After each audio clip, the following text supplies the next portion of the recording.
Cabinet ప్రారంభానికి ముందు మంత్రులతో ప్రత్యేకంగా భేటీ అయ్యారు నారా లోకేష్. ప్రభుత్వ పనితీరుపై మంత్రుల నుంచి ఫీడ్బ్యాక్ తీసుకున్నారు. డిప్యూటీ సీఎం పవన్తో ప్రత్యేకంగా సమావేశమై పలు విషయాలను పంచుకున్నారు.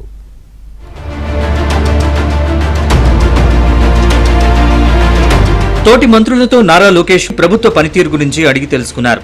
ఇన్ఛార్జ్ మంత్రులు తమ జిల్లా పరిధిలోని నియోజకవర్గాల్లో కార్యకర్తల్ని కలవాలని, సమస్యల పరిష్కారానికి గ్రీవెన్స్ నిర్వహించాలని లోకేష్ సూచించారు.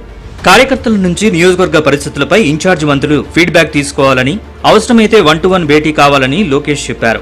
జిల్లాలో ఎక్కడైనా యూరియా సమస్య ఉందా అని లోకేష్ ఆరా తీయగా అన్ని జిల్లాల్లో తగినంత లభ్యత ఉందని మంత్రులు సమాధానమిచ్చారు. రైతుల ముసుగులో వైసీపీ చేసే కుతంత్రాల్ని ధీటుగా తిప్పికొట్టాలని సూచించారు. వైఎస్ వర్ధంతి రోజు కన్న తల్లి పట్ల జగన్ వ్యవహరించిన తీరును ప్రజలంతా చూశారని, కన్న తల్లిని సరిగ్గా పట్టించుకొని సైకోయిజం జగన్ రూపంలోనే చూశామని లోకేష్ ఎద్దేవా చేశారు. ఇదే సమయంలో తెలంగాణ రాజకీయ పరిణామాలపైన మంత్రుల మధ్య ఆసక్తికర చర్చ సాగింది.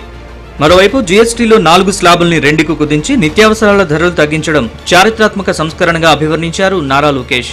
మంత్రివర్గ సమావేశం ప్రారంభానికి ముందు ఉప ముఖ్యమంత్రి పవన్ కళ్యాణ్, మంత్రి నాదెండ్ల మనోహర్ ను మంత్రి నారా లోకేష్ ఆత్మీయంగా పలకరించారు.